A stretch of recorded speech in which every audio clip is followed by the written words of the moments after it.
प्राकट्य का सुंदर समय आ गया। अथ सर्व गुणों पेटा कालः परम शोभन कालः परम शोभना।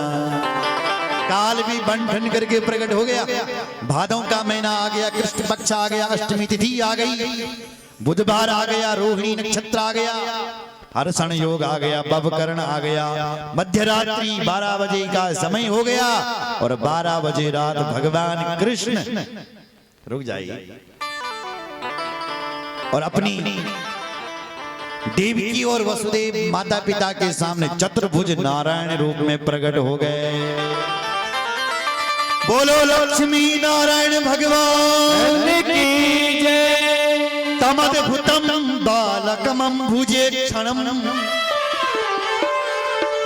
चतुर्भुजं शंख गदायुधायुधम श्रीवत्स लक्ष्मं गलशोभकौस्तुभं पीतांबरं सांद्रपयोध शोभगम।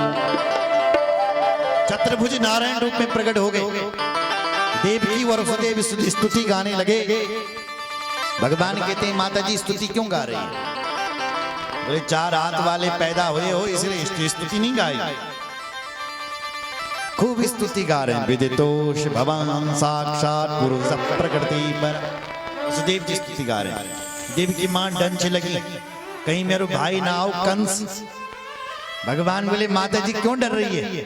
जब तक सुदर्शन का दर्शन हो रहा है तब तक डरने की आवश्यकता नहीं, और जब मैं तुम्हारा बेटा बन जाऊं तब मुझे संभाल के रखना, तब डरना, अभी डरो मत। तब तो देवी की मैया में भी हिम्मत आ गई और देवी की मां भी स्वागत करने लगी भगवान का। क्या कहते?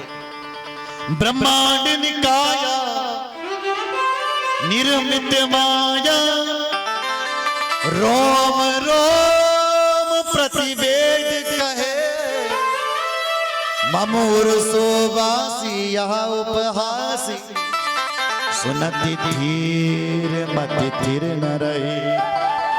देवकी मैया कहती एक आश्चर्य हो रहा है कि जो भगवान सबको अपने पेट में रखता है वो इतना बड़ा भगवान मेरे पेट में कना आए भलो, ये मुझे आश्चर्य होता है। भगवान कहते माता जी तेरा बहुत पुण्य थे करिया तब मैं तेरा बेटा बनी।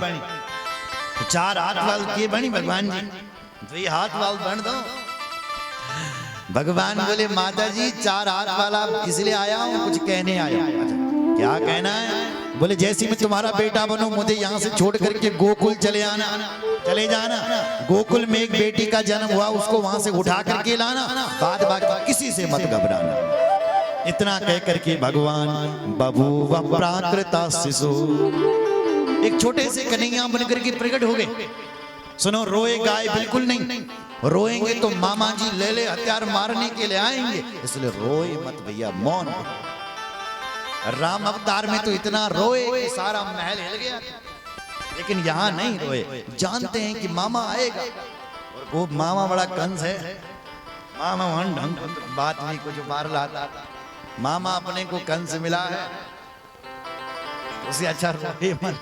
बोले जय कंस न हुए कभी मामा, बोले जय श्री राम। तुरंत वसुदेव जी ने भगवान को एक सूप पर लेटाया, रखा और ले जाने लगे। हथकड़ी बेड़ियां अपने आप खुल गई। पहरेदार बाहर जो थे वो खराटे मार रहे हैं, सो रहे हैं। भगवान की इतनी बड़ी कृपा। चल पड़े वसुदेव जी, आगे चल पड़े। यमुना जी में पहुंचे तो यमुना जी पार कर रहे थे, सो यमुना जी में उमड़ उमड़ करके बाढ़ आ गई। भगवान ने एक पैर बाहर रखा और जैसे यमुना जी ने भगवान के चरणों को छुआ, सो यमुना जी वसुदेव जी के घुटनों तक हो गई। क्यों साहब? बोले यमुना जी आ रही थी भगवान से मिलने के लिए, क्योंकि यमुना भगवान की पटरानी है और देखना चाहती कि मेरा पति कैसा है। भगवान ने एक लात निकाल दी, बहर एक लात मारी यमुना। शर्म नहीं पहने होनी मेरे पिताजी के सामने मेरे दर मिलना होने। सो यमुना जी चरणों में अर्थात शायद यमुना जी घुटनों तक इसलिए झुक गई क्योंकि यमुना जी भगवान का दर्शन करना चाहती थी। मुख देखूं कैसे हैं मेरे स्वामी। तब तक ससुर जी का लंबा दाढ़ा दिख गया। ससुर जी की दाढ़ी देख करके शर्मा गई बेचारी, इसलिए चरणों में झुक गई।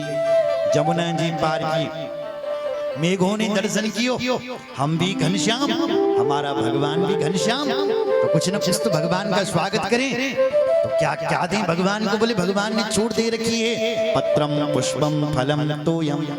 हमारे पास न पत्र है, न पुष्प है, न फल है, पर तोयम यानी जल है हमारे पास। तो मेघों ने वर्षा करनी शुरू कर दी, तो मंद मंद बारिश होनी शुरू हो गई महाराज। ववर्ष परजन्य उपान सुगर्जिता, मंद मंद बरखा हो रही है। शेष भगवान ने देखा सरकार छोटे से हैं और ये बरखा कर रहे हैं, कहीं इनको बुखार ना आ जाए, कहीं ये बीमार ना हो जाए। तो शेषुन वगादवार निवारयन फणे, शेष भगवान 1000 फनों को तान करके वसुदेव जी के पीछे पीछे पीछे पीछे चलने लगे। वसुदेव जी गोकुल में पहुंचे योग माया की कृपा से, तब तक वहां सब सो रहे हैं साहब। वसुदेव जी गए देवकी की कक्ष में गए, वहां पर लाली को उठा लिया, लाला को वहां रख दिया और चुपके से यहाँ मथुरा में आए। तब तक पहरेदार भी उठ गए, कंस भी दौड़ा चले आया, पता लगाया कि भाई 8वीं हो गया। तो जहां 8वीं की जगह, जहां लाला की जगह, जहां लाली को पाया, तहां कंस बड़ा घबराया। अरे ये तो बेटी हुई है, मैंने तो ये सुना था आकाशवाणी से कि बेटा होगा, लगता है इसमें भी कुछ न कुछ गड़बड़ है। मैं इस बेटी को भी नहीं छोड़ूंगा। जो ही उस बेटी को मारने लगा, वो बेटी अपना हाथ छुड़ा करके आकाश में अष्टभुजा बन करके प्रकट हो गई और बोली, हे कंस मुझे क्यों मारता है? तुझे मारने वाला तो पैदा हो गया है। कंस ने कहा, बहन जी प्रणाम, कहाँ पैदा हुआ है? तो भगवती माता बोली, तेरा काल तेरे ही गांव के आसपास पैदा हुआ है, ढूंढ करके